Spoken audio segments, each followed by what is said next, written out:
Hi, and welcome back to On Guard Cigar Salon. I'm Mr. Christopher. I'm Graylin Thornton. I'm the Cigar Pig. And I'm Ray Spannon. And today, we're going to do another political podcast. Do you realize it has been a year since we did the last political one? A year, really? Yeah. Wow.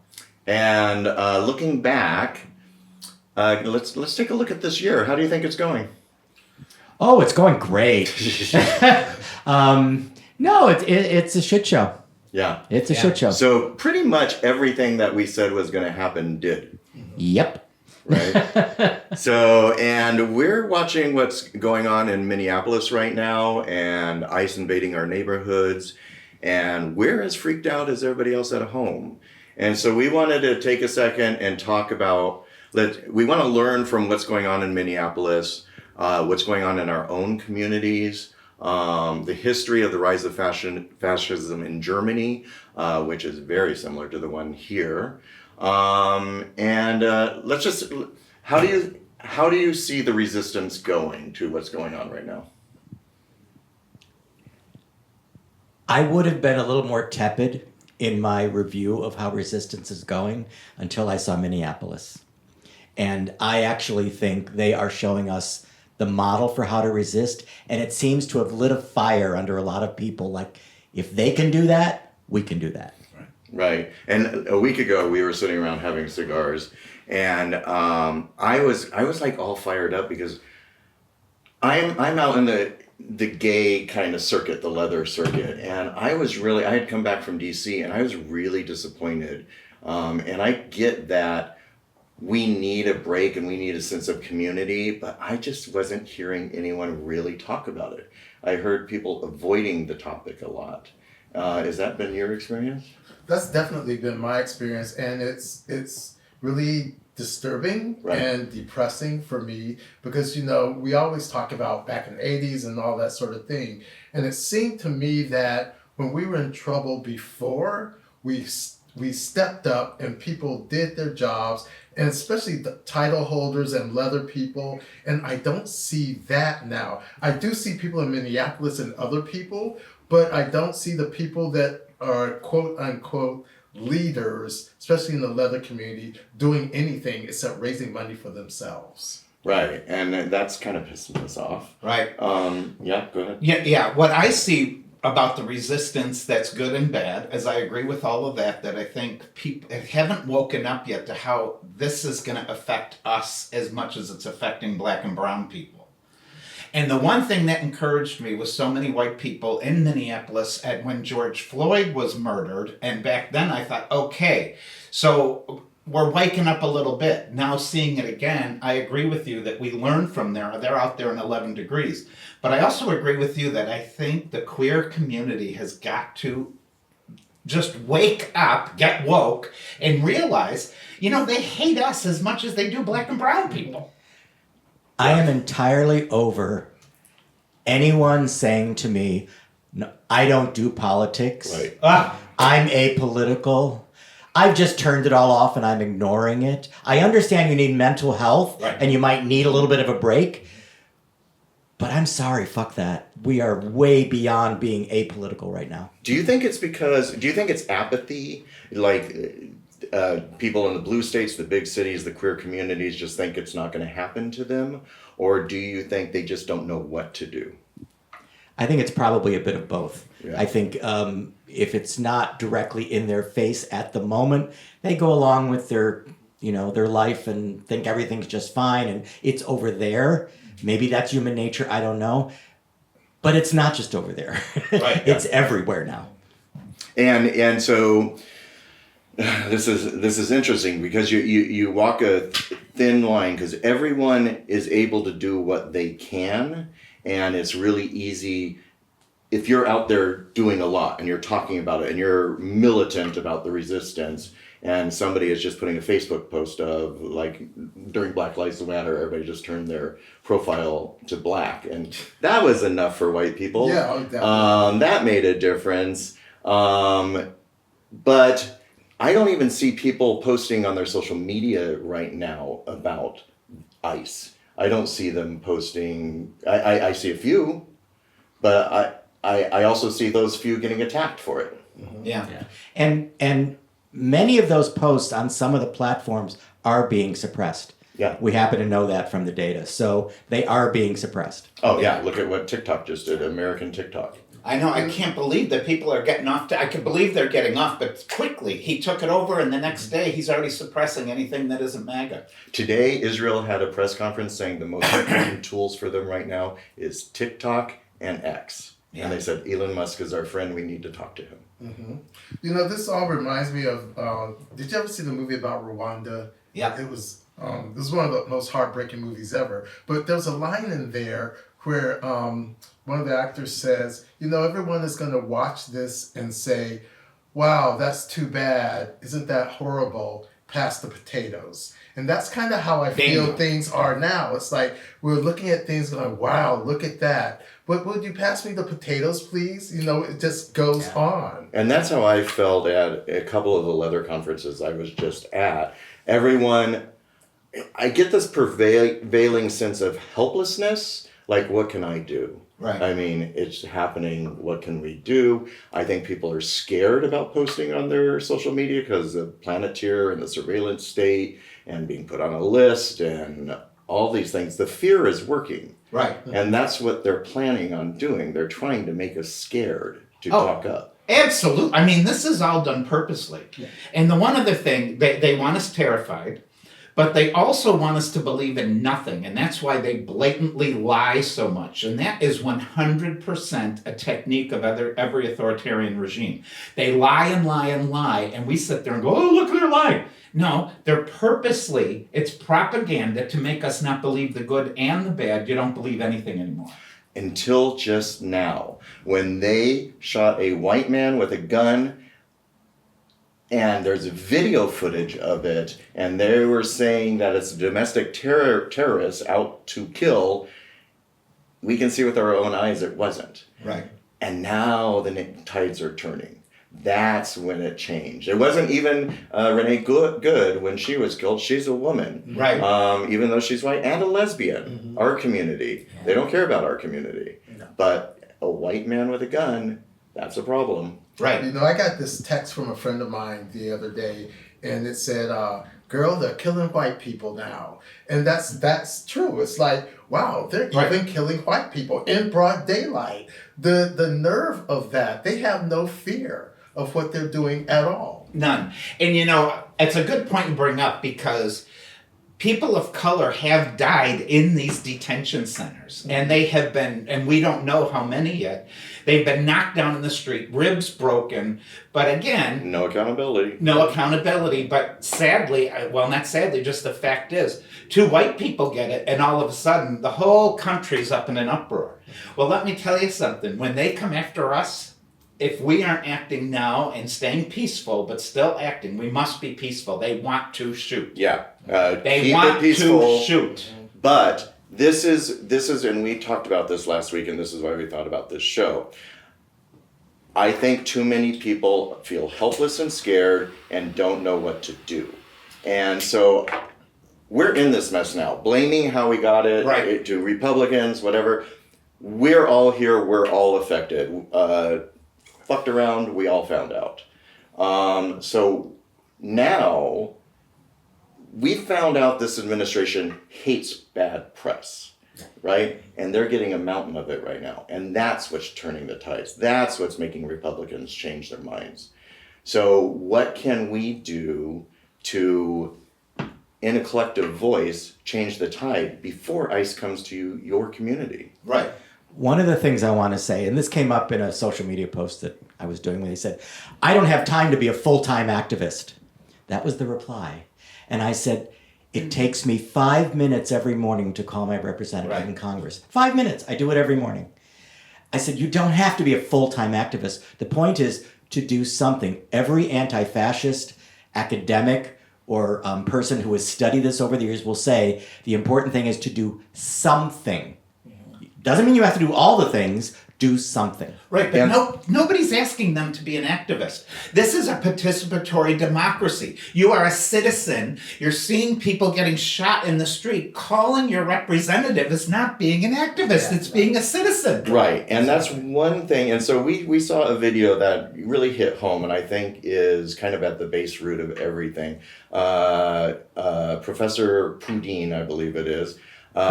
He, what is it? Poutine. Poutine. He likened this to the rise of fascist Germany and what turned the tide there. And let's take a look at that video really quick and see if that's something we can apply to change the tides here.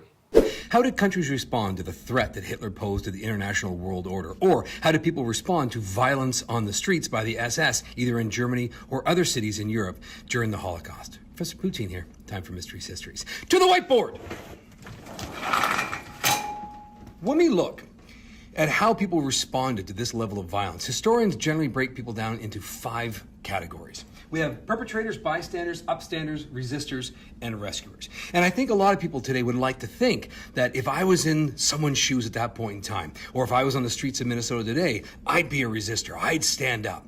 But in actual fact, when we look at the nations of Europe, barely a few thousand people resisted the Nazis, because that had the real risk of going to jail or possibly dying. One bright exception to this is the nation of Denmark. When the Nazis tell the Danish that they have to hand over all 7,000 of their Jews in 1943, the Danes instead hide their Jews and try and smuggle them all over to Sweden. The Nazis only get their hands on about 580 of the Jews, and with the exception of a few that die in Theresienstadt, virtually every single Danish Jew survives the Holocaust, a remarkable feat of resistance. More important for us to look at, more illustrative, is the bottom of this chart. Perpetrators, bystanders, and upstanders. When we look at the violence on the streets right now, ICE, it seems overwhelming. There's so many ICE agents. And we think the same thing. There must have been so many people actively participating in the Holocaust. But according to historians, and these are rough numbers, barely 3% of the German population were active participants in the Holocaust. What's more shocking is that 90%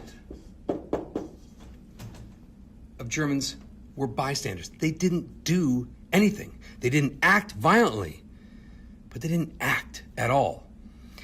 And when you don't act, you embolden the government. There are a few moments of actual resistance that scared the Nazis. If more people were willing to do something, maybe the Holocaust wouldn't have been quite so bad. What we need today are more upstanders. Do something small. Write a letter, do a social media post, donate to a food bank, bring hot chocolate to people who are protesting if protesting is not your thing. You need to show the government that you're not afraid, that you're not willing to tolerate what's going on. You cannot be a bystander. As the saying went from the 1940s, if you have 10 people sitting at a table, one of them is an ardent Nazi, and 9 are just sitting there eating their food saying nothing. Ultimately, that means there's 10 Nazis at the table. Don't be a bystander. Be an upstander. Consider yourself updated. So that is Trevor Poutine, and he has a lot of amazing, really helpful, useful history lessons and things we can do now. But I think this really kind of sums up the queer community right now, is we have too many bystanders. And I'm going to put up this little chart right here so everybody can see. And we need to switch everyone from being a bystander to upstanders. How can we do that? I think the main message that seems to work in my social sphere is to say, you just have to do 1 or 2 things. They can be small. It's the cumulative effect of all these other these people getting together and doing something, anything together, that is what ultimately can topple fascism. It isn't, you don't have to necessarily be out in the street 8 hours a day. That's not what we're asking of everyone. Just do something. Be an upstander. I want to say something about that. Looking at Black and brown people who have been attacked throughout history. Right. We have protested and have gone out and done the things and have been shot. Right. And again, like I said, you know, white guy gets shot and the world notices that.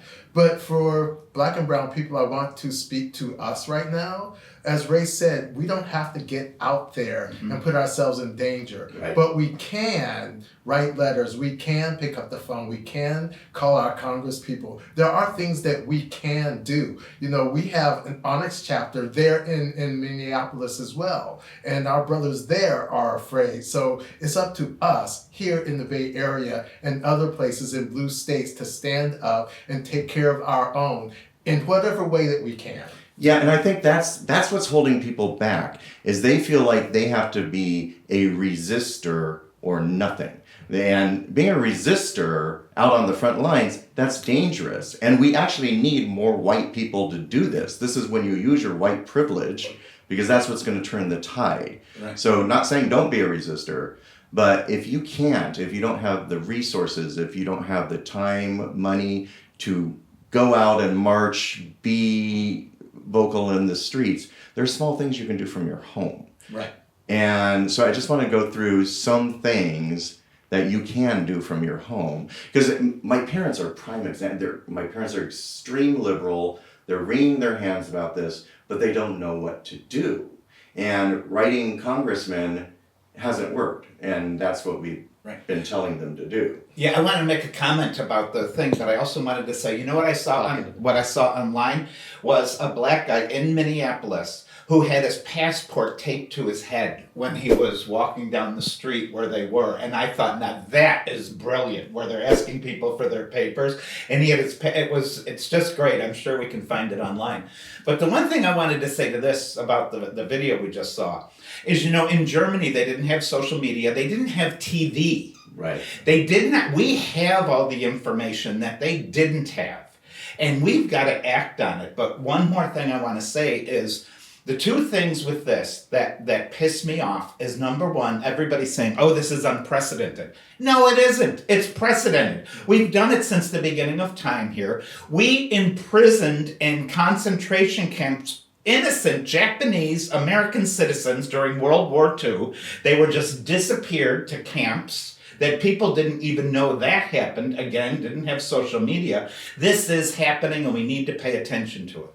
Right, and you just brought up a good point about social media and about having cameras.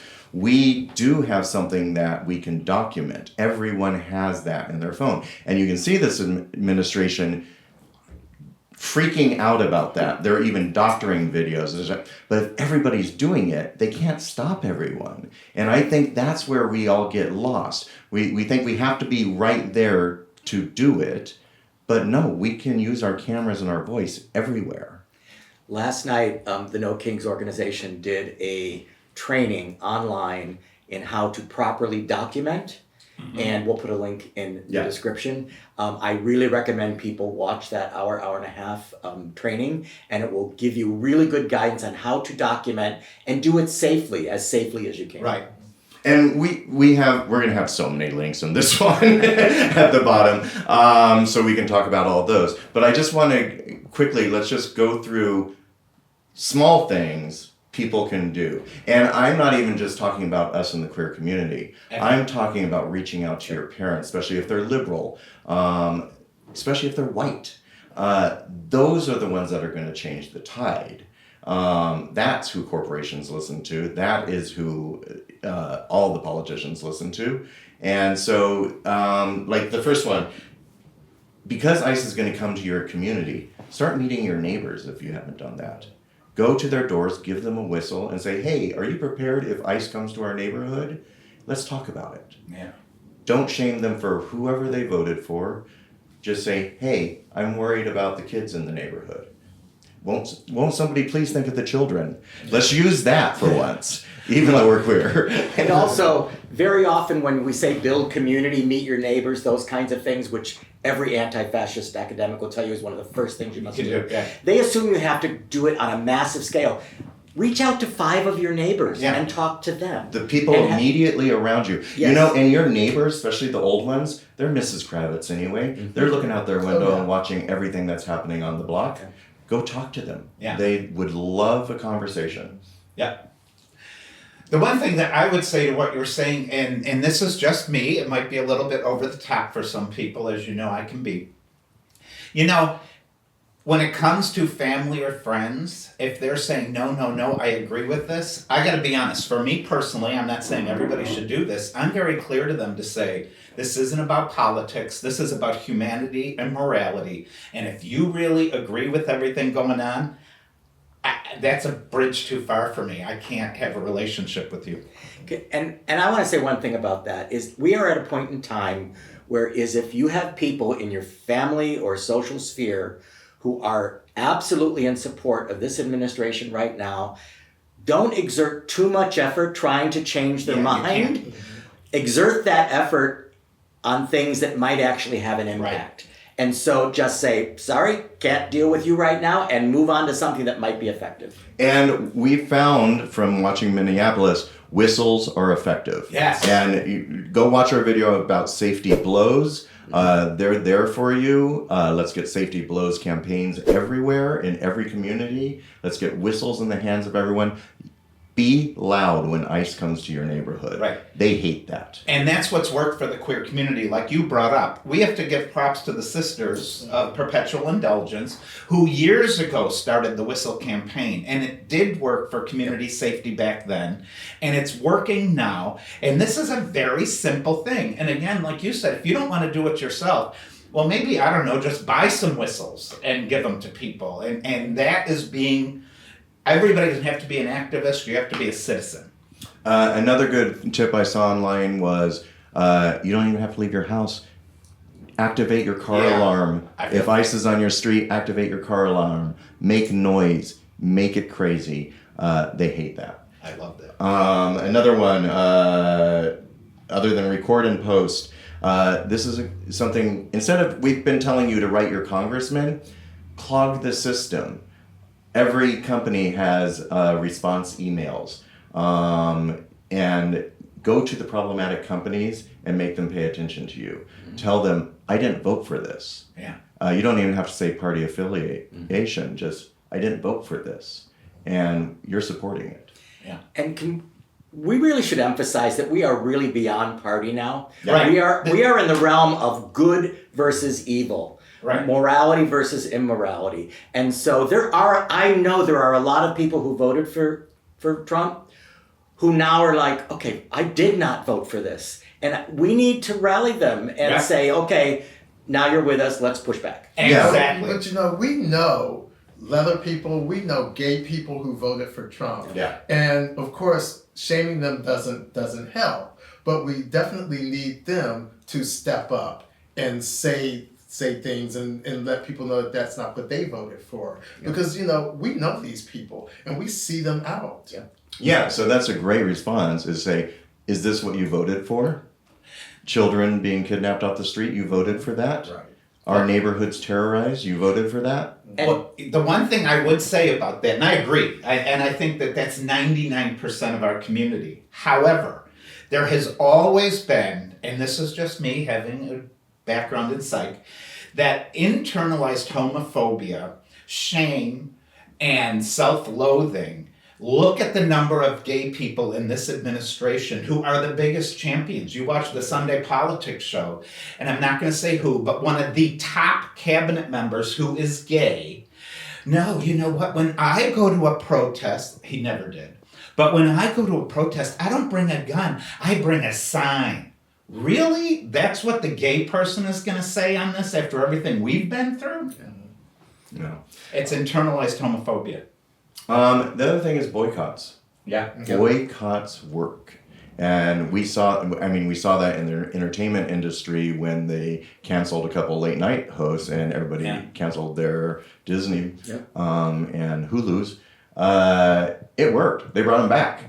And everyone thinks that boycotts are always pure things. They aren't. No. Boycotts are imperfect. If you can lower the profits of a company significantly, that has an impact. So there is, for example, if you are not buying from a certain online retailer, but you've reduced your purchases from that problematic retailer by 95%, that's a boycott. Yeah. So it isn't always pure, and so people think it's got to be all or nothing. Do what you can. Right, and boycotts do work. Remember the Coors boycott? Oh yeah. Yeah. And with the gay community and gay bars, if you saw a Coors in a gay bar back then, it was a big deal and it did work. They followed that, and that's why they went after Budweiser when they did the Budweiser Light with the trans woman, and all the MAGA started, and it did. It affected Budweiser, so they do work. The top 4 for ICE right now is Enterprise Rent-A-Car, U-Haul, which is what they are transferring these agents in sometimes, and what is it? Home Depot and Hilton. Tell them you're not happy. I was an Enterprise Prime customer for years and years and years. I will not rent from them now. Right. I'm sorry, I just won't. I will not stay at a Hilton right now. Right. And again, it's imperfect, but do what you can. Do what you can. The one thing all of us are really concerned about is safety. So what I said earlier was what he said, but I wouldn't bring a gun to a protest, but be very careful, stay in a group. If you ever notice, the 2 people that they killed were both alone or not in a group. Your camera to them is worse than a gun. And it's like you said, because it's recording what they're doing. And they saw his camera, and I believe that's why they murdered him. I really do. They were trying to get, exonerate themselves. But be safe, stay in a group. You can verbally say things. Do not interact with them. Look at what they're doing to people. And so we're used to being community in the queer community. Right. And now as ICE invades neighborhoods, and they're not going to stop with Minneapolis, we all know this, right? You don't know where they're going next. It sounds like LA and Phoenix, possibly. We need to open our arms to the community of het people and other people around us as well, and show them what community is. Also, now is not the time for any purity tests about who belongs in our community or doesn't. Yeah. We need every fucking person that we can have on our side, be they any orientation, any expression, any type of kink or not, as long as they are allied with us, we need them now. Right. Well, we learned that back in the 80s again, when AIDS came along. It was the women, it was the drag queens, all those people stepping in to help the gay men, especially the gay leather men. Right. And that's what we need is for our allies, and I hate that word because it's war and allies never end up well. So let's take our friends. Our friends need to step up, especially our friends who are not men or men of color. Right. And because just as a provider in the 80s, I've got to tell you, we were scrambling. We had nothing because Reagan, I'm not going to get into it too much, but Reagan refused to even acknowledge there was a health crisis going on. And I got to tell you, as somebody who was a primary provider, until ACT UP, we had nothing. And ACT UP worked. And they were always peaceful. The protests were effective, but they were peaceful. Thank God not many people were killed. But I'm telling you, you're absolutely right. Anybody right now who is not supportive of these MAGA policies, we need aligned, whether you're gay, straight, black, white, any non-MAGA. I really want to point out, because we have more of a heterosexual audience than many people realize. Sure. Yeah. We want you as our ally. Right. This isn't just about queer here. And we harken back to the era of HIV/AIDS. I remember this one specific HIV nurse that was at every protest. She was heterosexual. Right. She had 3 kids. She wasn't kinky. She wasn't any of those things. But she was at our side every single time that we were protesting. Right. So we need everybody. Well, in our clinics, when we had funerals in Westboro Baptist Church used to show up. Do you know who showed up to be guards? Lesbians who used to, and women, I shouldn't say, who used to be guards at Planned Parenthood when they were attacking Planned Parenthood. And they showed up at the funerals to kind of guard so the family could get in because there were these protests from, the Christian churches. And that is community. And what I think we really need to look at is what is happening in Minneapolis. They are standing up. They have a lot of resistors, but they have a lot of upstanders that are supporting those resistors. And Amp and I did an interview yesterday with one of the leather shops there that is an outstanding example of how to support and how to support the community. And we interviewed him yesterday, and it'll be on the podcast this week, and we'll put an extended version of the interview up on our channel here. But let's take a look at some of what Carrie Plowman said is working in Minneapolis, because this is going to spread and it's going to hit your community whether you like it or not. And I think a lot of gay people think it's not coming to them. Yeah. And it is. And when they're done with the brown and black people, they're coming for the queers. Yep. And we know this. Well, they've already started. Yeah. So let's take a look at this video and see what Carrie has to say. I'm the co-owner and founder of Twin Cities Leather, located at Lake and Lindale in Minneapolis, Minnesota. And we very early on, 2.5 weeks ago, became ground zero. ICE agents were convoying up and down our streets. I myself saw someone taken right off the bus stop, like a action movie. They grabbed them, threw them in an SUV, and were gone within minutes. We shifted to mutual aid for neighborhood people, ourselves, Smitten Kitten and Rectangle Pizza, and that drew heat to us.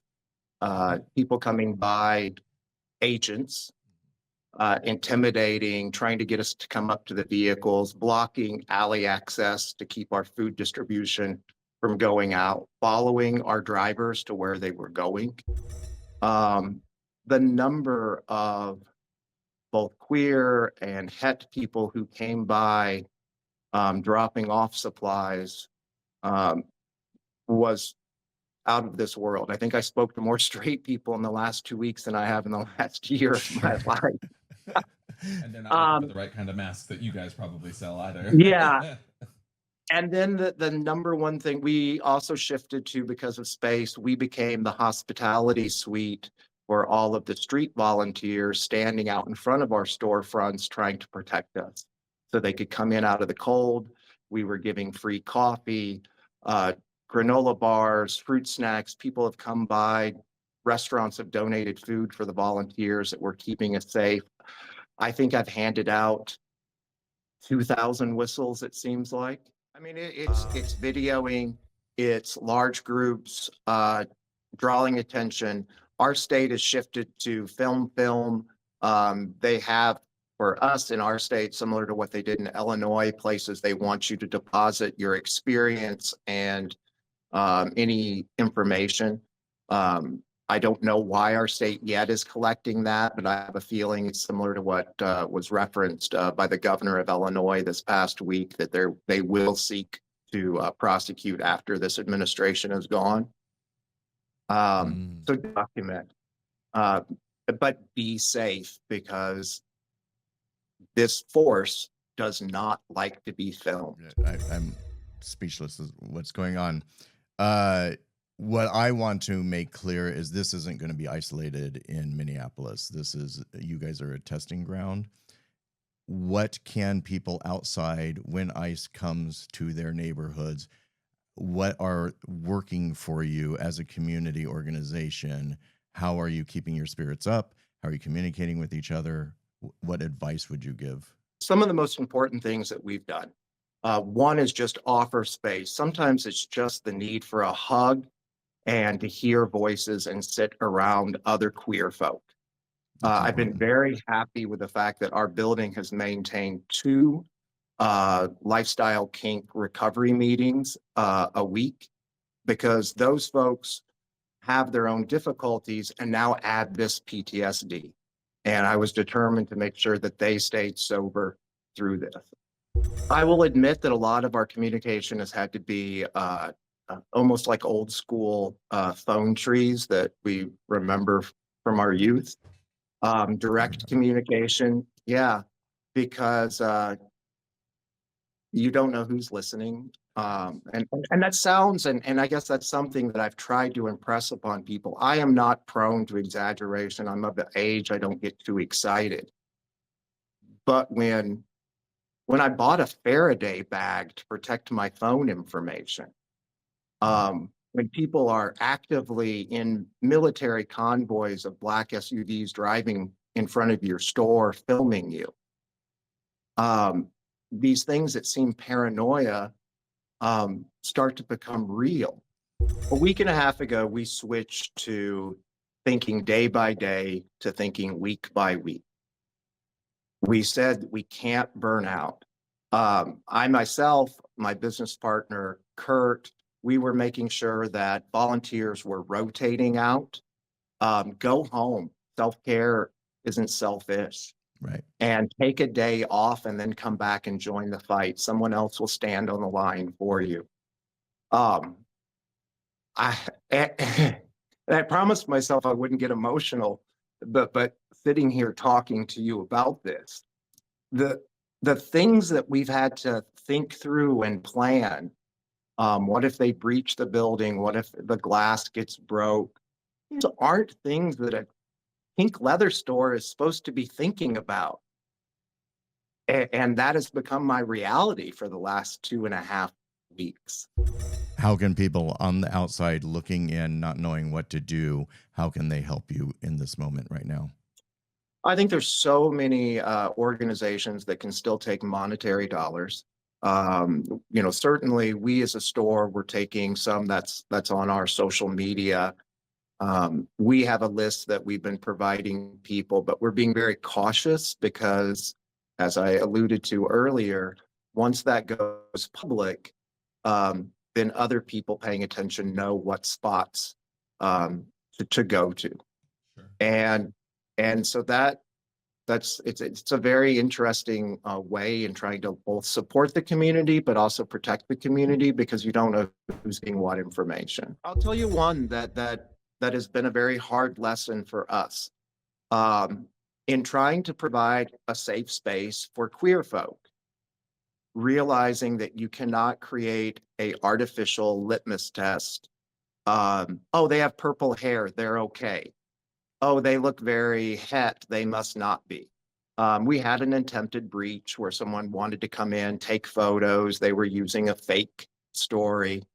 They went down the street, used a different story, trying to take photos. And very easily this situation can make us turn against ourselves. Mm. And that's something to be very cautious about.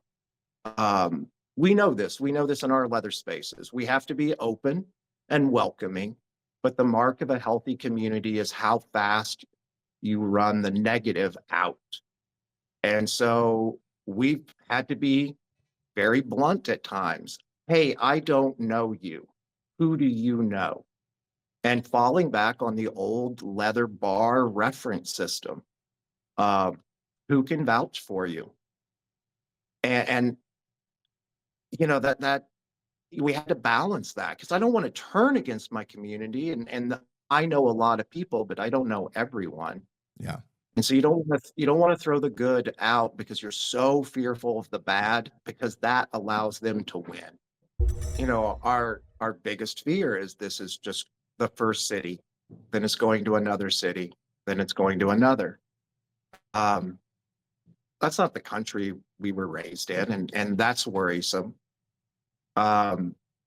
Keeping a tight hold on our generational differences. We're a very active punk queer city. I have 20 and 30-year-olds who are ready for this apocalypse. And I have 40 and 50 and 60-year-olds who are like, no, this wouldn't happen in this country. And letting them and providing a safe space where those two groups can talk, because this is just systemic of all the other issues. How can I buy a house? Why don't I get paid enough? These are all just bubbling to the surface. But at the end of the day, we are queer leather folk, and we have to remember that commonality. And we don't suffer consent violations, and this is being done in our city without our consent. And those people using their, their white privilege, who've been standing outside protecting, we do a lot of work for the sex work community. A lot of dommies have showed up. we're kind of a vicious group when you start thinking about all the stuff that we do as play. Mm. Um, we're Good not point. going to back down. Yeah. Good. Uh, Or should you? and of course the humor's there. We've all joked, okay, we're going to have one massive queer orgy and call it de-ice, fall the fuck out. Um, the humor like that has, it's what we do as folks. Jesus. So I like what he says, that we're Kingsters. We're used to this. They're here without our consent. And consent is very important to our community. It is. You know what I love about that is consent is important, and I still believe the kink and the queer community is the ones who really surfaced consent to a point where, I mean, it's always present. And isn't it interesting that the whole Epstein files, that as nothing but no consent is all being protected? But anyways, the one thing I loved about the interview, and I have to admit it's my own privilege, is it didn't shock me, but the amount of food that they raised in Minneapolis, but the amount of people who needed it, Yeah. and how it has to be replenished. That just shows how many people are not being seen who are in crisis. They're scared to leave their Well, house. and they're it terrified. doesn't matter if they're a citizen or not. The color of their skin gets them snatched off the street. Or an accent or color of skin gets them arrested. And people, we talk about what can you do. Everybody can bring food if they have the money to be able to bring food. Right. That's something anyone can do. It's very low risk, and yet you can help a lot of people. And it's a basic human right. But I think that we also have to remember that everything that we do now should point to that. Right. We can't get distracted and do other things. We need to focus on these things. So whether you're doing food, whether you're donating money, you have to do something. And whatever you do has to be that. Right. But this is, I really want to go back to Twin Cities Letter. Thank you for what you're doing. This is outstanding, and every community needs, not every community is going to be the same. They're laid out differently, different people involved, but this is a great example of upstanders supporting the resistors, giving them space to do it. Everyone has a little part. And I also like him pointing out to take care of your mental health. Right. You don't have to do it every day. Don't make it so it's devastating your life. Do what you can, and don't shame others for not doing enough. Yeah. Right, exactly. Everyone do what you can. Upstanders do just a little bit, but if everyone did just a little bit, that's where we turn the tides. So don't get mad at someone if they're not outside blowing a whistle. You don't know they physically may not be able to. There are many factors in jobs and personal income, and we have a tendency to shame people that aren't doing what we're doing. Exactly. What really struck me was the risk that they're taking. Mm-hmm. When he said that the cars are driving by and filming them. Yeah. I mean, it's such a risk to put your business at risk. Absolutely. And this is what people aren't getting. This is what grandma and grandpa aren't getting. They think they are snatching illegals off the street. No, they're terrorizing businesses. Yes. They're terrorizing neighborhoods. They're driving through like the Gestapo, and people can't send their kids outside to play. Right. And that's what we need to start changing the tides. Nobody wants to live in a Gestapo state. No matter what side you are on, nobody voted for this. Well, I think that, I'm sorry, Race. Okay.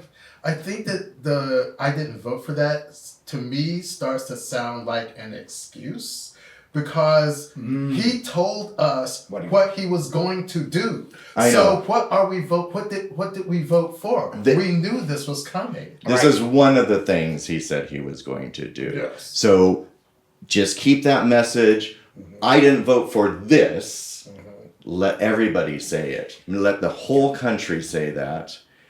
Then we can get into minutia of what they actually voted But for. you're right. Yeah, you have to stop fascism, Yeah. and then you can And get then you into can blame details. them for And it. then you can- but I am quite willing to have someone who maybe voted for them now say, I did not vote for this, as long as they are now willing to be part of the solution. Exactly. If they've moved on, welcome them, help them. But if they haven't, shun them. And the one thing I want to say that you brought up about the mental health that I also thought in his interview was fantastic was he said, some people are just so isolated for their own mental health that they just stop by and we just, help them and say, look, you're not alone. And that's what Upstanders do. Right. They reach out. They give you that hug you need. Exactly. Reach out to the people that are on the front lines, risking their neck. That's what an Upstander can do. Exactly. yeah, the example of if you're not a protester, bring hot chocolate to one of the protesters. That's what an Upstander does. Right. You support the people that are willing to be out front. Maybe you can't be. There are ways to do that. And that makes the people on the front line feel like their efforts aren't wasted. Exactly. Support of the community. Otherwise, they're just out there alone. Exactly. Well, we're used to that when it comes to we're used to people picketing. And it's always a good thing when people are picketing to go take them something or honk your horn or thank them. So we're used to that. We just have to do it on a bigger scale. Right. I want to really give kudos to Carrie. And I am hoping that all the leather and kink and queer people that are in our audience look to that as a model. Maybe you don't do everything Carrie's doing, but look at what this member of our community is doing and the impact that he's having with all the people that he's working with. If even a fraction of our community did that, wow, the power. It is. One thing, language is cognition. And the reason why language is so powerful is that it actually changes your point of view or your perspective. And when you brought up, and it reminded me of this, when you brought up, it kind of sounds like an excuse. I will tell you, other than the unprecedented word, remember, this is all precedented. We've done it all before. This has all happened before. But secondly, since the Republican Party has totally morphed into an authoritarian fascist party, this both sides thing, before, absolutely, that was true. I got to say, before all of this, it was both sides and both do the political games. Not anymore. This is not both sides. And the second somebody says, oh, but it's both sides, you know what it does? It neutralizes and minimizes. And this is bullshit. It is not both sides. And when somebody says that, just very gently say, it isn't both sides. Both sides are not kidnapping people and children and shooting people 10 times after they've been knocked down on the ground by a dog pile of 8, so it was 7 or 8 armed guards. So I get the question all the time, what can I do? And so I got tired of sort of reiterating it over and over and over. So I wrote it all down. So I have a Citizen Power guide. There'll be a link in the description. Oh, good. And I do update that every week or two. And I reprioritize in order what I personally, my opinion, think is the most effective thing or things that people can do. And it is sometimes a little thing. If you're a rich person and you can donate $100 to a food bank or to a certain kind of effort, do that. If you can, call your representatives, do that. If you can go down and give hot chocolate to the protesters, do that. Do something. The thing that pisses me the fuck off, I'm going to be honest, is people who do zero. They are apolitical, they have their heads in the sand, and are doing nothing. I don't care if you can't be on the front lines. Do something. Well, the phone call that you can call is 5 minutes. It's 5 minutes. And if they don't answer, if there isn't one live, when I call, there's always, you can leave a voicemail. Leave a voicemail. Yeah, and to your point, and this is what gets me frustrated as well. I had many conversations at the last leather event I went to with rich white gays who, when they do talk about it, are usually like, oh, I don't know if I should have remodeled our kitchen right now. We may have to leave. Spend your money in the community. Right. If you want to make a difference, change. Don't just bail and worry about your finances. And if you have the finances, donate. And I know not everybody can do that, but I do know there's an awful lot of people who can. Right. I know that it gets difficult because you have to make choices. And we want to support our leather businesses. We want to support our friends. So we can't say, well, we won't buy leather or any of that. No. But we have to keep in mind that there's a bigger picture here. Right. Speaking of supporting our leather businesses, this is a great time to give a shout out to Mr. S Leather, who sponsors us, and also to Leather Daddy Skin Co., who sponsors us. And I want to give Chris, the owner of Leather Daddy, a huge shout out because not only is he a kinky person, queer in our community, he has sponsored us from the first show. And I know he doesn't have a lot of money, but he's using his platforms to stand up. He's fuck ice all the time on his Instagram. He gets a lot of flack for it, but at least I know where he stands. I would much rather have a business telling me where they stand and being on the right side of history. That's who I'm going to support. So go support Leather Daddy Skin Co. I agree. That is great. You know what else? I just saw a video. You know John Leguizamus, who I absolutely love. I love it. There's a video online of him saying, if you support ICE, don't come to my movies. Don't listen to my show. I don't want anything to do with you. And that takes guts for somebody who their whole, livelihood is fans. Well, and I love that. Too many businesses are playing to both sides. Right. And that They is, don't want to alienate any customer whatsoever. And look at Costco. They did a great job. Yeah. They're like, no, this is what we stand for. Did it hurt their business? No. It probably increased it. Yeah. right, So people want businesses to stand up for them. right. What's next? Can I just say a few things about the people who have been affected by this? And I will tell you, there's a guy, and I'm saying his name wrong. It's Marubishi. He's a Jordanian in the country legally. His son, severely disabled. I think he's even on a ventilator. He is in the country legally. He showed up for his assigned time to go before, because I think people with green cards or whatever have to come every once in a while. They arrested him after he was in court, where the court told him to come for his regularly scheduled. They imprisoned him in one of the concentration camps. His son died because he was the primary care provider. And now they will not allow him out to go to his own son's funeral. So you just brought up another good thing. They are building camps all over this country, and that is in your backyard. Right. So be an upstander and go protest those. Go to those meetings because they all need permits to build. Yeah. Right. Pay attention to what's being built in your community, what's being built in your city.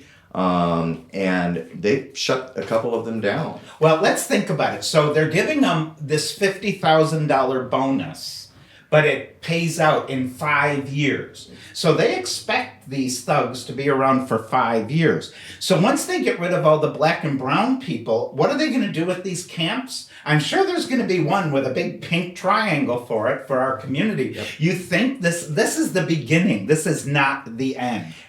And if you are queer and you think this isn't going to happen to you, read your fucking history. I'm sorry. We are always a marginalized community along with others that have been targeted. It will come to us if we don't stand up now. And this is Christian nationalism. That is what is fueling all of this. And they want white families with children. If you can't produce children or you're perverse and perverted like the queer community, they're going to get rid of us. And this is the one thing I have to say, and it is. Everybody's like, well, we're even saying they're coming for us next. They already are. Let's look at a few things. They banned any book that had anything positive about black people, Latino people, or gay people. Not even, anything crazy, just novels, stories. Secondly, they've ripped down all of the national parks, any of the ones that mentioned any of the history of slavery or some of the struggle in the civil rights community. They've actually taken all that information out. They've taken it off the websites. The Pulse nightclub memorial, 49, I think it was, I might be wrong about that, but it was over 40 gay people in that club were massacred and 50 to 60 were seriously injured.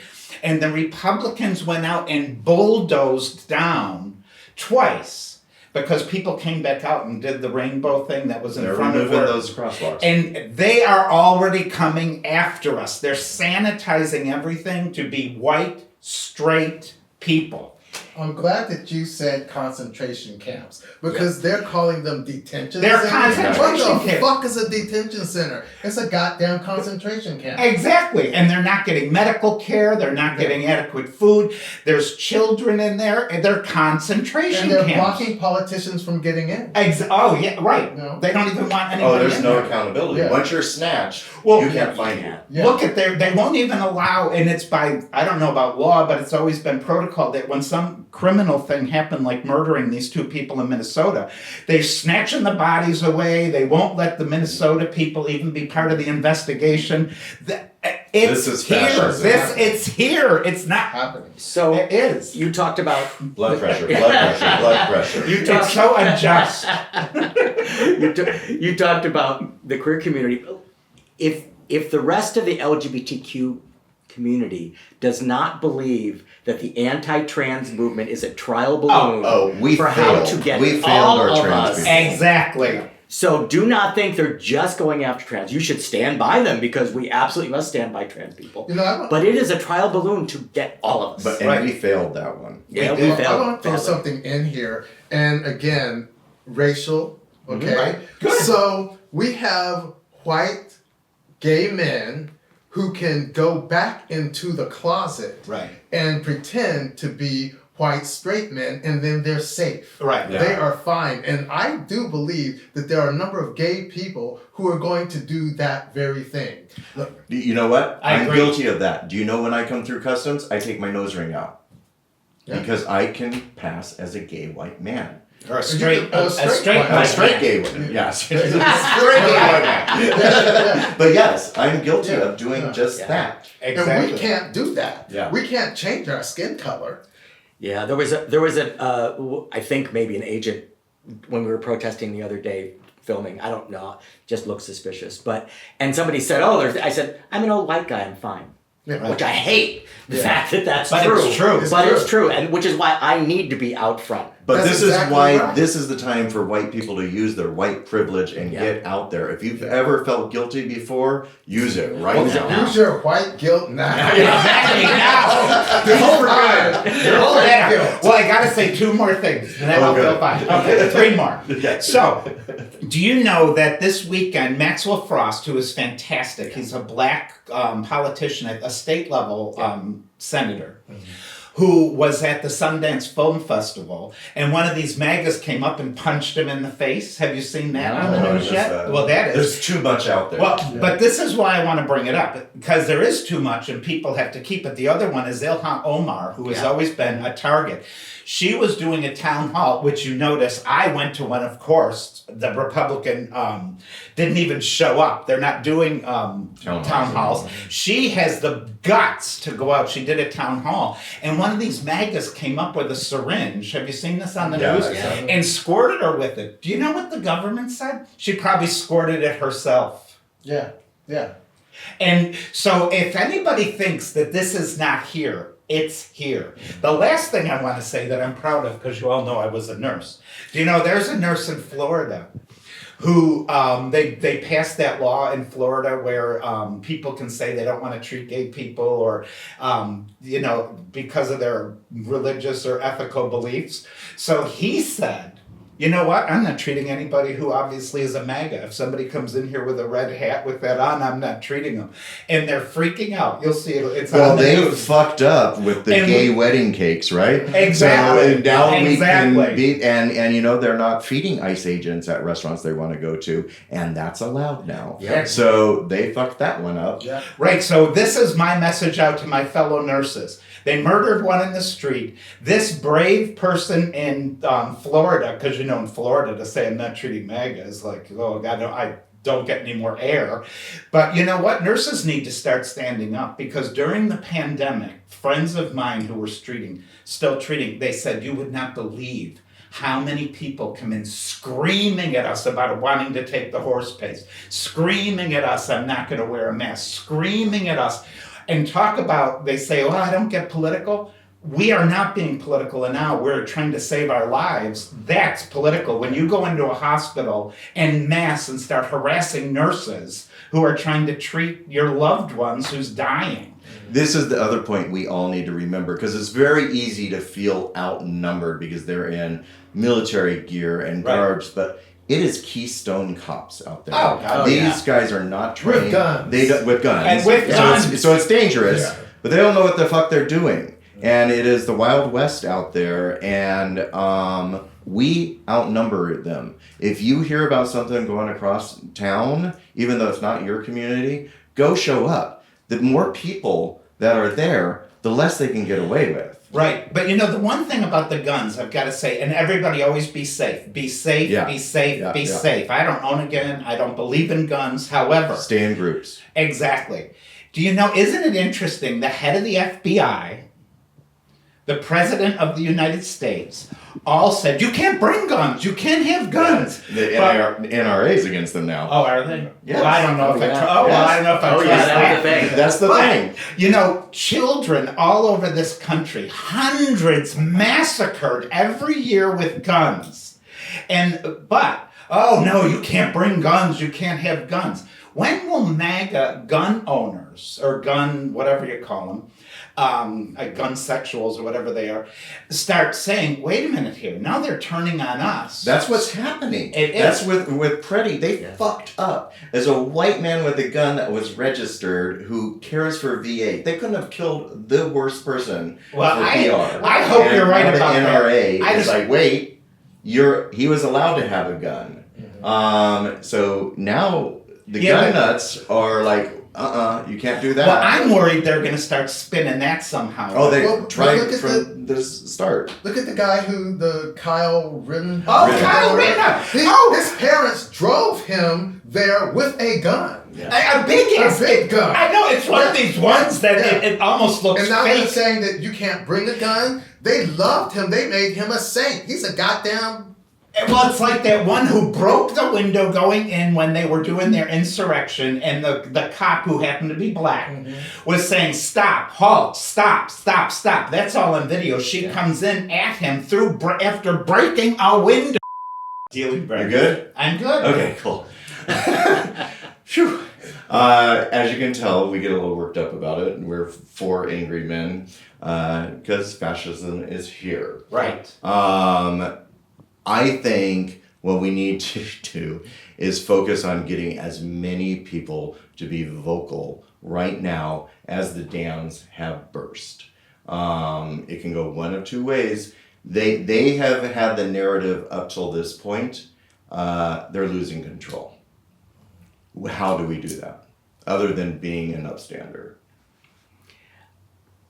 Being an upstander means that you make a decision to do something. That's what an upstander does. It could be a little thing, it could be a big thing. But whatever it is, you decide that I am going to be part of the solution for resisting fascism.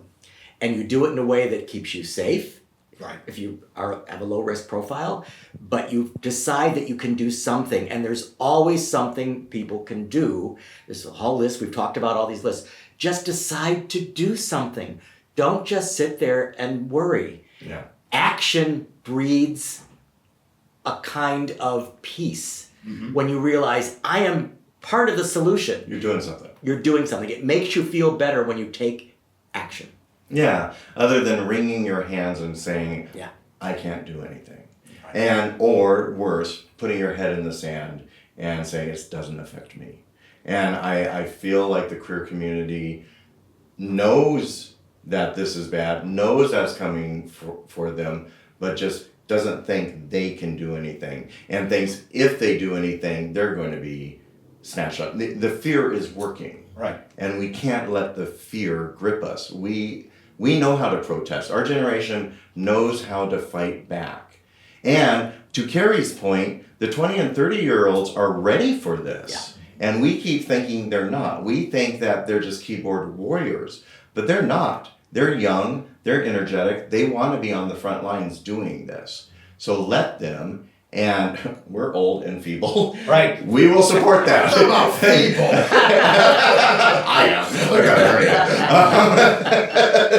But support any way you can, and never say that's not enough to somebody.